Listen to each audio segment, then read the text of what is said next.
Imagine losing your job overnight. Then getting dumped by the very man you sacrificed everything for.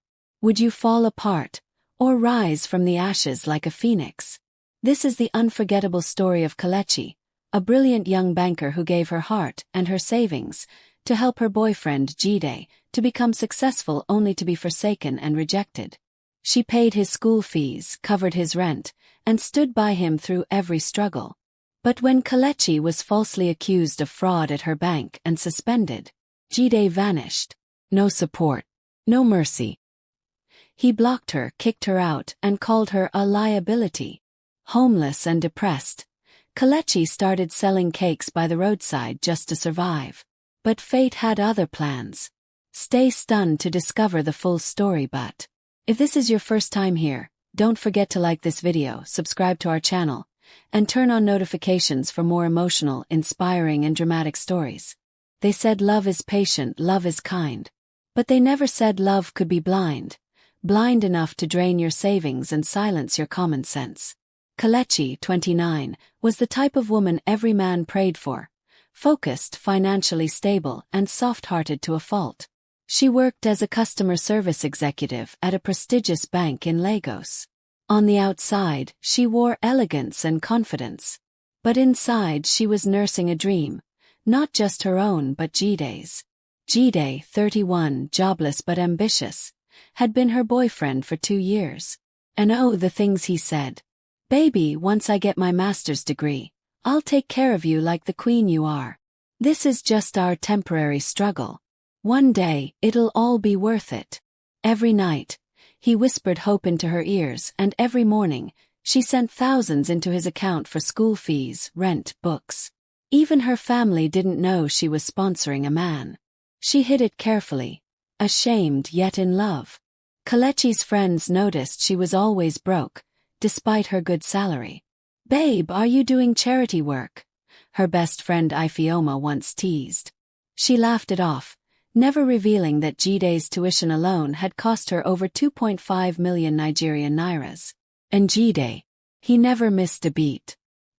He'd send voice notes from campus, pretending to be in class, sometimes even faking background noise to sound busy. But Kelechi believed him. Because when you're in love, you trust, even when logic says run. Some nights she'd cook for him, watch him play video games, and convince herself, at least he's trying. At least he wasn't like other men, cheating or beating her. He was supportive, loyal, gentle. But little did she know, he was also calculating. Started as a whisper at work.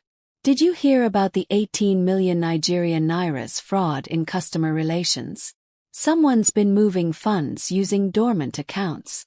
Kelechi barely paid attention, until her name popped up in the HR's email, inviting her to an urgent clarification meeting. She walked into that room, heart steady. But the moment they dropped the accusation, her confidence cracked.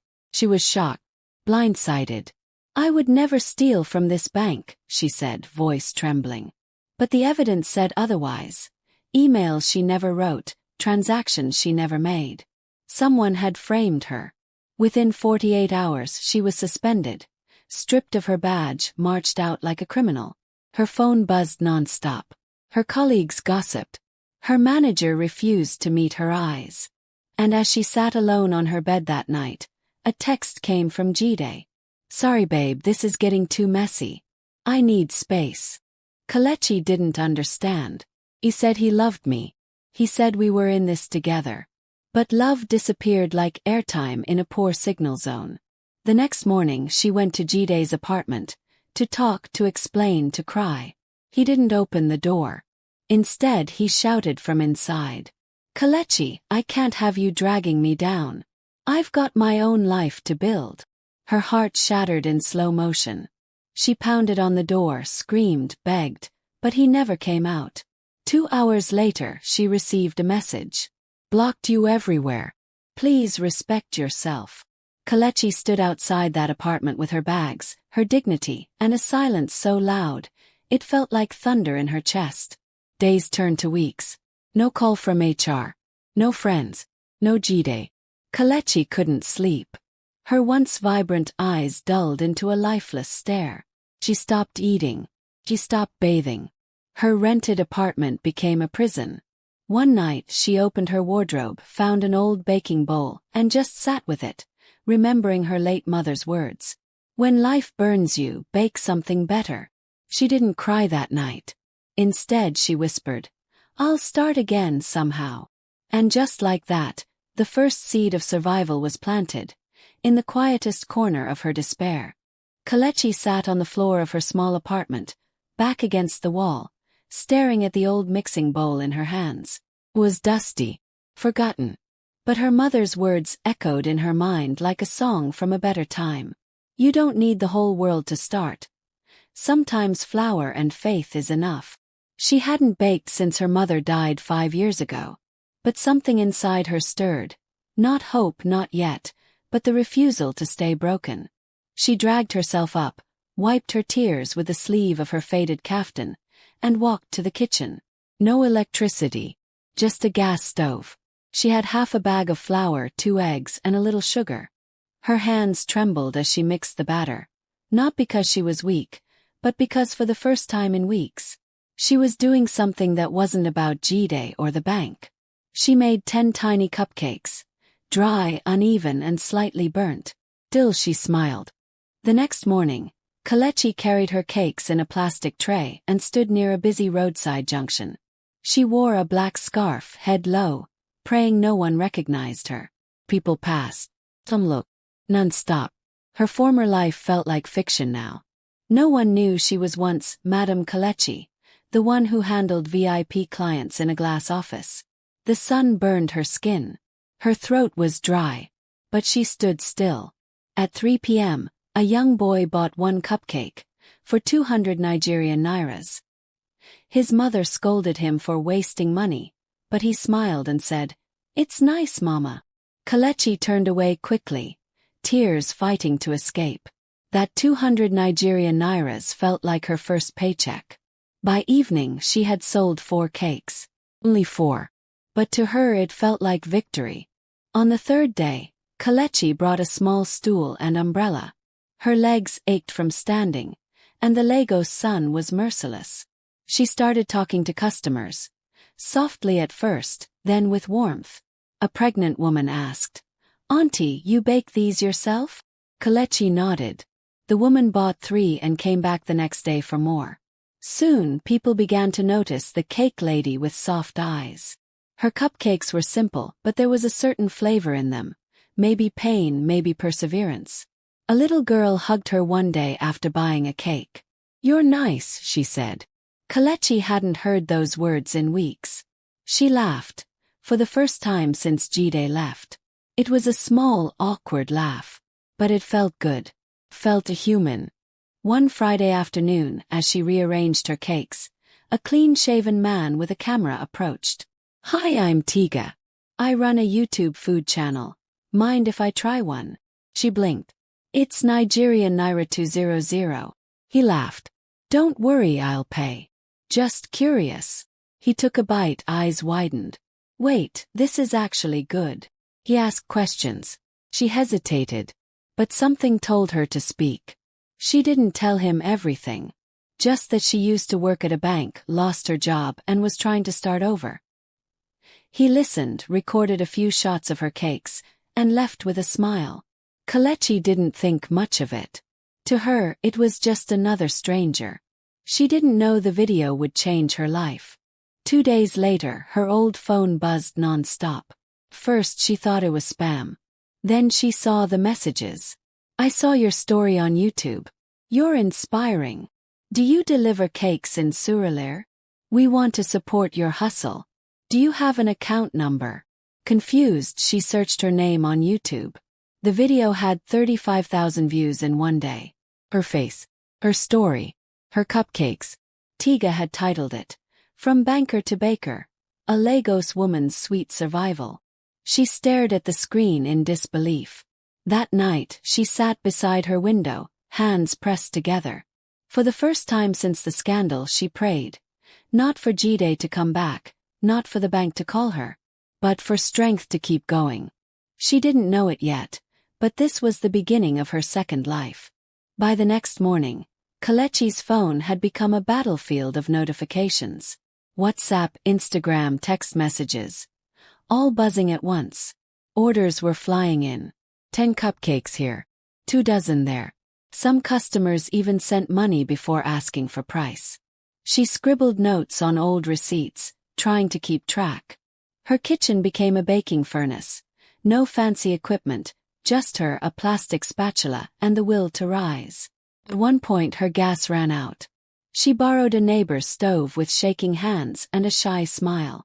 Kelechi was baking from morning to night, barely sleeping. But this time it wasn't for Jide. It was for herself. Just as things were speeding up, there was a knock on the door. It was Aunt Ijeoma, her strict but loving aunt from Enugu. She stood at the door, arms crossed, eyes narrowed. Kelechi Nwondo, baking by the roadside? Is this how your mother raised you? Kelechi lowered her gaze. Auntie, I didn't know who else to become. After a long pause, Aunt Ijeoma walked in and sat. They talked. 4 hours. Kelechi told her everything. About the job loss, the scandal, Jide's betrayal.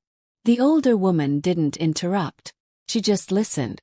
When Kelechi finished, there were tears in her aunt's eyes. Your mother would be proud. If this is your new life, then do it well. No more hiding. No more shame. She handed Kelechi 50,000 Nigerian nairas. Use it to buy a proper oven. For the first time in weeks, Kelechi cried. Not from pain, but from being seen. With the money from her aunt and a few online donations, Kelechi bought a second-hand oven. She called a carpenter to build her a little roadside stand. She painted it herself, sky blue with pink letters that read, Crumbs of Courage Bakery. It wasn't just a name. It was a declaration. A flag on the moon of her pain. She began branding her cakes. Bought white boxes. Added handwritten notes inside. Thank you for supporting a dreamer. Customers loved it. Soon someone posted her packaging on Twitter and again she trended. In less than a month, she was selling over 200 cupcakes a week. She hired 2 teenage girls from the neighborhood to help. They weren't just assistants. They were girls who'd dropped out of school and were now earning their own money. Kelechi didn't just rise alone. She was pulling others up with her. One Wednesday afternoon, as she was cleaning her stall, her phone rang. Hello, am I speaking to Ms. Kelechi Nwondo? Yes, who's this? This is Angela from the Women's Empowerment Network. We saw your story and would love to invite you to speak at our upcoming event. Kelechi froze. You want me to speak? As what? As a voice. As an inspiration. You've touched thousands of lives. Kelechi couldn't respond immediately. She stared at her flour-covered hands, at her apron stained with batter. These same hands once signed loan approvals. Now they fed families. The irony wasn't bitter. It was beautiful. She whispered, Yes, I'll be there. And just like that, the girl who was thrown out like trash was about to stand on a stage and shine. That night, she sat by her window again, her new ritual. She wasn't thinking about Jide anymore. Until a notification popped up. Message request from Jide Michael. Her heart skipped. She clicked. It read, I heard you're doing well. I miss you, Kelechi. Sorry. Can we talk? Her chest tightened. Old memories rose. Of kisses and betrayal, of whispered lies. She stared at the message. Then quietly locked her phone and turned it face down. Not a word. Not a reply. Some chapters don't deserve a sequel. Some wounds are meant to close, not bleed again. The day of the Women's Empowerment event came like a whirlwind. Kelechi stood backstage in a simple Ankara dress her aunt had sewn for her. Her hair was pulled into a neat bun, and her palms were sweaty. In front of her was a hall filled with women. CEOs, single mothers, students, survivors. She took a deep breath as her name was called. Her legs trembled, but her soul stood tall. She stepped up. Good afternoon, everyone. My name is Kelechi Nwondo. And I was once called a liability. Silence. She told her story, not as a victim but as a warrior. The banker who became a baker. The betrayed who became a builder. The woman who rose not despite the fall, but because of it. When she finished, they stood, plodding, some wiping tears. She didn't just speak. She ignited. After the event, doors opened. A businesswoman offered her a spot on a national morning show. A foundation offered to sponsor 5 girls under her training. Soon Kelechi was on TV, on radio, in newspapers. Her brand, Crumbs of Courage, wasn't just trending, it was exploding. But with growth came shadows. A popular gossip blog accused her of lying about her journey. They posted an old picture of her and Jide, saying, "Ex-boyfriend says she faked the struggle for sympathy and donations." The comments section was brutal. Another scammer turned entrepreneur. Pity marketing. Kelechi stared at the screen, hands shaking. Was this what success tasted like? Sweet at first, then bitter with betrayal. Her aunt held her that night and said, "Success is a bigger test than failure. Don't fight the noise. Just keep baking."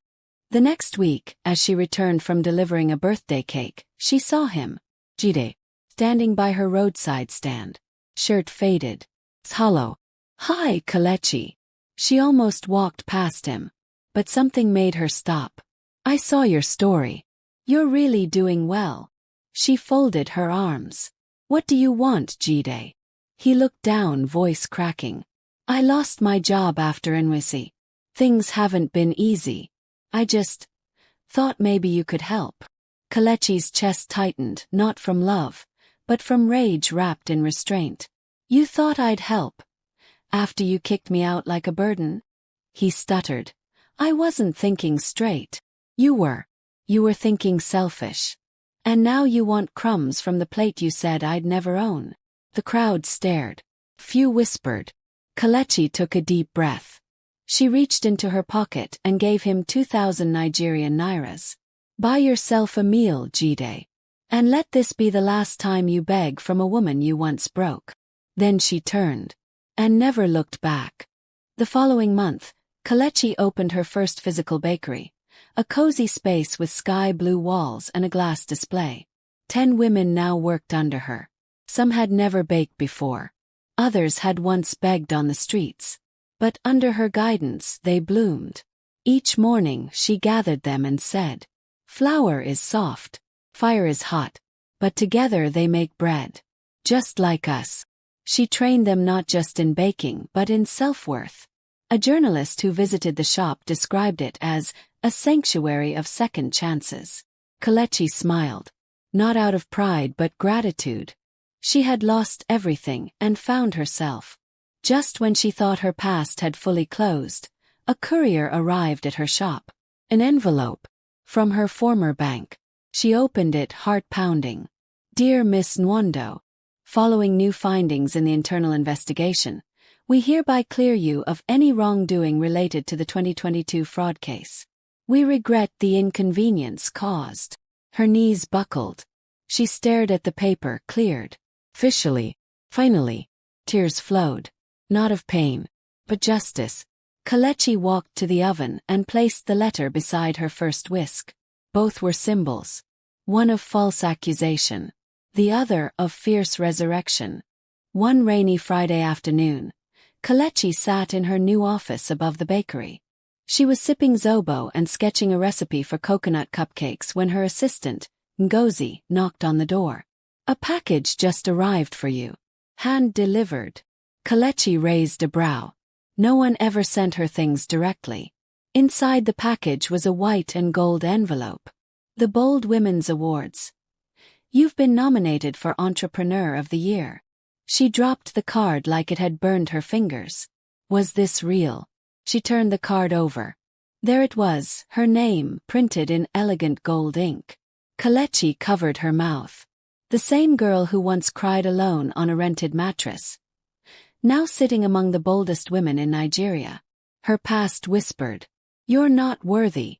But her present shouted back, "Watch me." A week later, she stood in front of a floor-length mirror.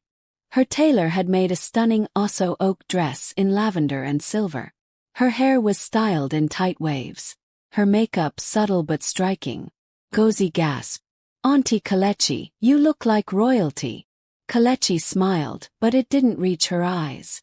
Do you think I deserve this, Ngozi? Ngozi blinked. Deserve?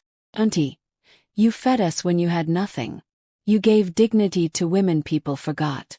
If this award is for boldness, then it belongs to you. Kelechi looked in the mirror again. Maybe it was time she started seeing what others saw.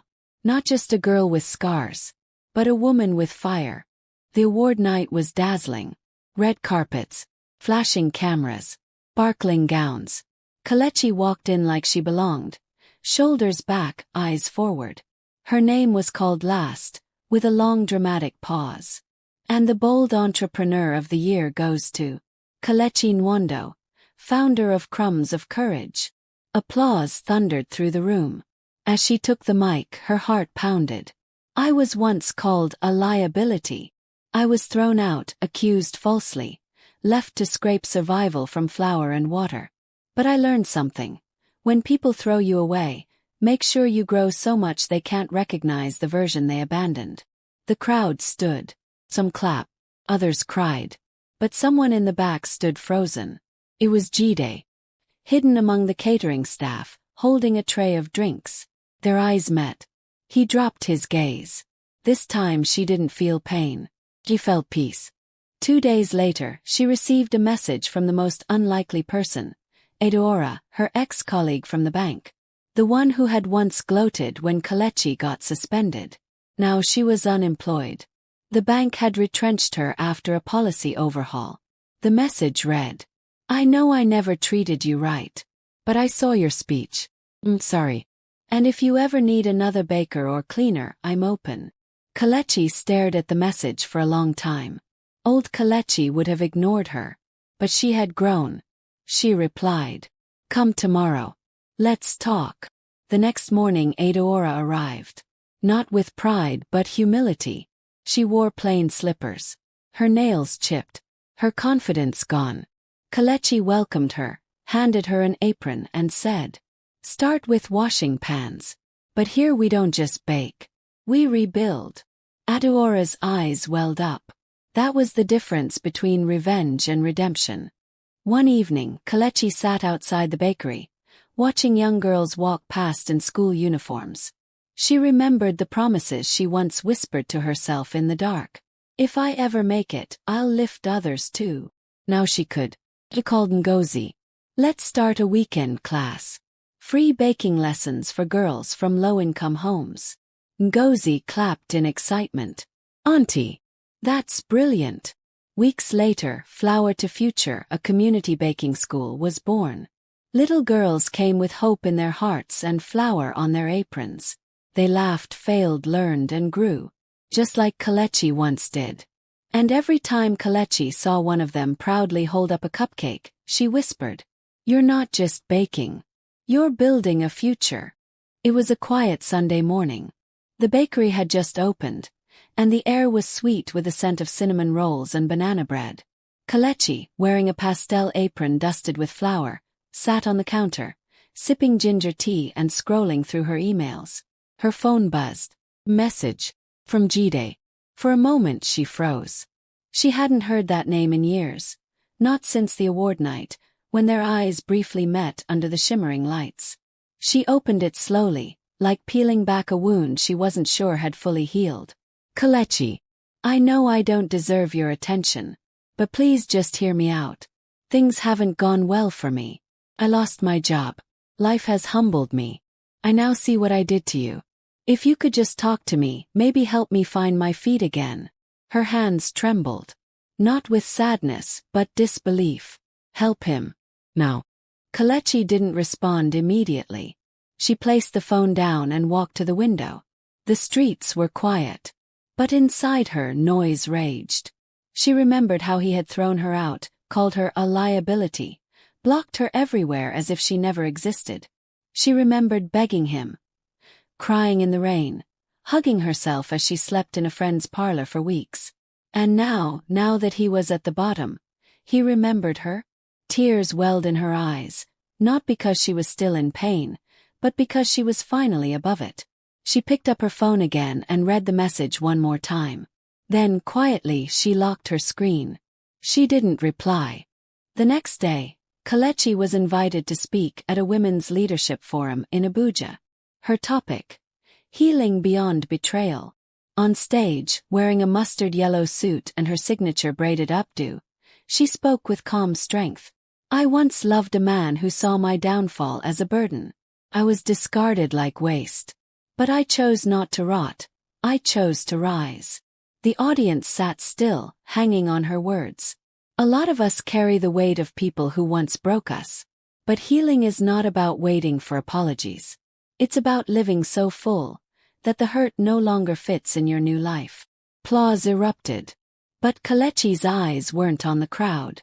They were staring inward, at the girl she used to be, and the woman she had become. Back at the bakery, Kelechi was greeted by laughter and music. The Flower to Future girls were dancing after baking their first successful batch of vanilla cupcakes. Ngozi ran up, beaming. Auntie! Amaka baked hers perfectly. She didn't even burn the edges this time. Amaka, a shy girl from the neighborhood, waved with frosting on her nose. Kelechi bent down beside her. You see what happens when you don't give up. Amaka nodded. I want to be like you when I grow up. Kelechi smiled gently. No, my dear. I want you to be better. That night, Kelechi sat by her bedside with her journal open. The same one she had written in during the dark days, filled with pages of heartbreak and hope. She opened a new page and wrote. Jide reached out. Life came full circle. But I didn't answer. Not because I hate him, but because I no longer owe him my peace. Sometimes silence is the most powerful closure. She closed the journal, turned off the light, and laid down peacefully. The pain had once been her prison. Now it was her story. And she was the author. It had been 3 days since Jide's message, and though Kelechi hadn't replied, his words lingered in her mind like smoke. Not because she wanted him back, far from it, but because part of her still needed to unpack why it hurt for so long, why it broke her the way it did. She sat at her dressing table, looking into the mirror, not for beauty but for truth. I wasn't the problem, she whispered. I just gave my love to the wrong man. She touched her chest gently. It no longer ached the way it used to. Pulsed with something different now. Understanding. Later that day, Kelechi visited Mama Ada, her old neighbor from the time she stayed in the one-room apartment after her job loss. Mama Ada had always seen more than Kelechi ever said. I hear you're famous now, the old woman teased with a grin. You're on YouTube. Even Pastor Emeka mentioned your name during women's fellowship. They both laughed. Then Mama Ada's face grew soft. But child, are you at peace with yourself? Kelechi sighed. I think I'm learning how to be. For a long time I thought I wasn't enough. Like maybe if I had done more, he would have stayed. Mama Ada shook her head gently. Sometimes it's not about how much you gave. Some people are just not meant to receive good things. Kelechi nodded slowly. Those words settled into her heart like balm. Back home, Kelechi found an old envelope buried deep in her bookshelf, one she had written during her suspension from the bank but never sent. It was addressed to Jide. She opened it and began to read aloud. I paid your fees not because I had to, but because I believed in us. I lost my job and you lost your loyalty. You left when I had nothing, not realizing that I was always the one who brought value. One day you'll see that you walked out on gold. She folded the letter and set it on fire in a small metal bowl on her balcony. She watched it burn not in anger but in release. It was her way of telling the universe, I am free. That weekend, Kelechi was invited to a high school in Surulere to speak to young girls about self-worth. In a crowded classroom filled with bright eyes and curious faces, she told them her story, not as a tale of heartbreak, but as a testimony of rising. One of the worst things I ever did, she said, was trying to earn love that should have been freely given. She looked at the girls, some already familiar with betrayal, some still innocent. You are not a rehabilitation center for broken men. You are whole house. Anyone who wants to be with you must come with their own roof, walls and foundation. They clapped. Some cried. But above all they listened. And maybe, just maybe, Kelechi saved someone from becoming who she used to be. That night, Kelechi sat on her porch with a glass of zobo and the cool evening breeze brushing her cheeks. For the first time in years, her mind wasn't racing. She wasn't waiting for closure. She wasn't trying to prove her worth. She was just being. And in that silence, peace felt like power. A soft smile crossed her face as she looked at the stars. He thought I was the problem, she whispered. But I was the blessing he never deserved. The stars didn't answer. They didn't have to. Because deep down Kelechi already knew. She had won. It was a humid Thursday afternoon when Kelechi received an invitation to speak at an economic empowerment summit in Ikeja. Among the speakers listed was a familiar name, Dr. Jide Adekoya. Her heart skipped a beat. She hadn't seen him face to face since their encounter at the award gala. But now they were going to share the same stage. Life has a funny way of orchestrating silent confrontations. Not through shouting matches or revenge, but through undeniable success standing tall beside former betrayal. Kelechi exhaled and smiled. Let the tables turn. Quietly. The summit hall was grand and filled with high-ranking professionals, government officials, and rising entrepreneurs. Kelechi stepped onto the stage in a forest green blazer and palazzo pants, confident and calm. As she adjusted the mic, she spotted him in the front row. Jide. He looked nothing like the man who once held her heart. His hairline had thinned, and his once bright eyes were dulled by what looked like struggle. But Kelechi didn't flinch. Her voice was steady. I was once a banker. Then I lost my job to a false accusation and lost the man I thought loved me in the same breath. But what I didn't lose was myself. The crowd erupted in applause. But her eyes remained locked on Jide. He couldn't look her in the eye. After the event, as guests mingled and took pictures, Jide walked toward her slowly, like a child approaching the teacher he betrayed. Kelechi, he said softly. I saw your segment. You were incredible. She turned to him, smile still intact. You wanted to say something. He looked down. I came to apologize. Properly this time. What I did to you, leaving when you were at your lowest, was cowardly, selfish. I lost everything after that. And when I tried to reach you, she interrupted gently. Jide, you didn't lose me. You discarded me. That's different. His mouth fell shut. Kelechi placed a hand on his shoulder, not in affection but in finality. I forgave you a long time ago, but I've moved on. Don't apologize hoping for a reconnection. There's none to return to. And with that she walked away, leaving him standing there with his regrets. Back at the bakery, Kelechi sat beside her mother, Mama Ifeoma, who had just arrived from Enugu for a visit. I saw you on TV again. Mama laughed. My daughter is now a national speaker. What happened to the banker who used to hide receipts under her pillow? They both laughed. Then Mama took her hand and squeezed it gently. I prayed for God to expose every lie around you. Now I see. He didn't just remove the liar. He lifted you higher. Kelechi rested her head on her mother's shoulder, the kind of comfort that didn't require words. Home wasn't just four walls. It was feeling seen, believed, and deeply loved. Later that evening, as rain tapped gently on the bakery windows, Kelechi sat with her journal again. She wrote, Today, I looked my past in the eye and did not flinch. The same man who left me broken now sees me whole. But I'm not here to gloat. I'm here to grow. Healing doesn't mean the pain never existed. It means it no longer controls my story. She closed the journal and stood up to check on the ovens, humming a song her father used to play when she was a child. No longer chained to what she survived, Kelechi was living proof that sometimes, the best revenge is simply becoming everything they said you'd never be. Kelechi was seated in her office, reviewing new packaging designs for her cake line, when her assistant, Miriam, peeked in with a bright face. "Auntie Kelechi, you need to see this email." Kelechi took her phone and opened the message.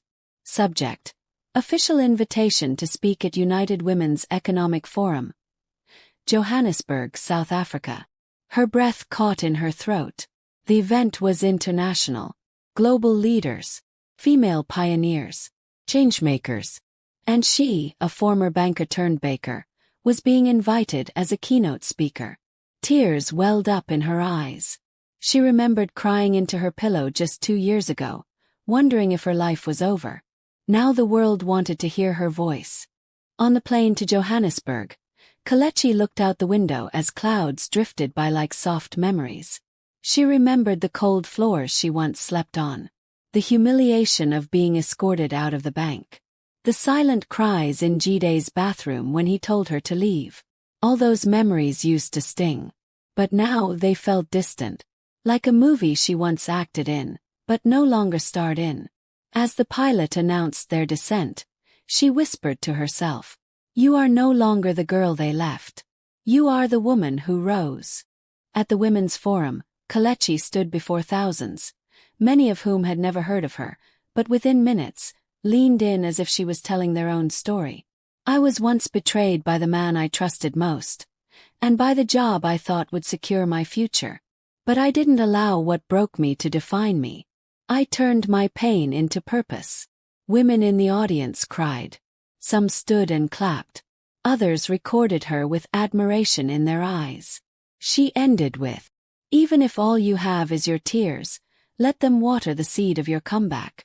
Your beginning is not your end." The ovation was thunderous. Standing one. Kelechi didn't just speak, she ignited hope. After the speech, international media reached out. Her bakery's Instagram following exploded overnight. Orders came from Dubai, Canada, the UK. Brands wanted to partner with her. Empowerment groups wanted her to mentor. But she remained grounded. Back home, she expanded the bakery and launched a training initiative for underprivileged women, calling it Rise Again Women Foundation. Every week, she trained 20 women for free, teaching them baking, sales, and survival skills. One of them, Amaka, broke down in tears during a training session and said, "I wanted to end my life until I saw your video. Now I want to live. And I want to bake." Kelechi hugged her tightly. That was the moment she knew. She was no longer just surviving, she was saving lives. On a quiet Sunday, Kelechi sat in her apartment sipping tea when her phone buzzed. Another message from Jide. "Kelechi, please. Can we talk? I need your help. I've been applying for jobs everywhere. Sorry. I was wrong. Please." She stared at the screen. She didn't cry. She didn't smile. She simply turned off the screen and placed the phone face down. Some stories don't need a reply. Later that night, she journaled. "You don't owe your past any explanations. Healing is not revenge. It's peace." And with that, she turned off the light and slept, not with sorrow but with peace in her soul. One sunny afternoon, Kelechi stood in her bakery, wearing a white apron dusted with flour. She was decorating a 3-tier wedding cake when her receptionist rushed in with an envelope. "It's marked urgent, Ma," the girl said, panting slightly. Kelechi wiped her hands, took the envelope, and tore it open. Inside was an invitation. "Dear Miss Kelechi Okafor, you are cordially invited to the National Entrepreneurship Honors Gala as a nominee for the Resilience Award. Special guests include government officials, CEOs, and alumni from notable institutions, including University of Lagos." A chill ran down her spine at the last line. Jide had studied at the University of Lagos. She smirked slightly. Let's see what fate has planned. At the gala, Kelechi wore an emerald green African lace gown that shimmered under the chandeliers. Her makeup was soft, elegant. She carried herself with the grace of a queen. She walked through the hall, mingling with dignitaries, smiling for photographs, when her eyes locked with someone standing by the cocktail table. It was Jide. His face looked drained. His suit was 2 seasons old. The luster he once had vanished. But when he saw Kelechi, he froze. She didn't flinch. She didn't wave. She simply turned away. Gracefully, powerfully. And that silence. It pierced deeper than any insult ever could. Later that evening, the host took the stage. Tonight, we celebrate a woman who was once falsely accused, abandoned, broke, and then turned her pain into power. She now employs over 30 women across 3 bakery outlets. Ladies and gentlemen, Miss Kelechi Okafor. Applause thundered through the hall. As she stepped onto the stage, Jide, who now sat at the back, eyes watery, lowered his head. Kelechi stood tall behind the podium, smiling gently. "I'm honored, but tonight isn't about me," she began. "It's about every woman who's ever been counted out, betrayed, broken, and overlooked. You are not forgotten. You are not weak. You are becoming." The room was silent. Not a whisper. Just admiration. Back home, Kelechi sat on her balcony, sipping zobo and watching the stars. Her phone pinged. Another message from Jide. "Please, Kelechi. I know you'll probably never respond. But I want you to know I was stupid. I lost everything and I deserve it. But you became everything. I'm proud of you, even from afar." She read the message twice. Then she opened her notes app and typed something, not as a reply, but as a reminder to herself. Sometimes, the people who abandon you are the very reason you discover who you truly are. She didn't block him. She didn't respond. She just put her phone down and smiled. 1 week later, Kelechi stood before a new group of young girls at her foundation. She showed them how to knead dough, pipe icing, brand their products, and speak their dreams into life. One girl raised her hand and asked, "Auntie Kelechi, how did you survive when everyone gave up on you?" Kelechi smiled warmly, crouched to the girl's level and said, "Because I refused to give up on myself." The girls clapped. The camera captured her smiling, surrounded by hopeful faces, proof that pain, when channeled, can bloom into purpose. The chapter of heartbreak had closed. A new book of impact had begun.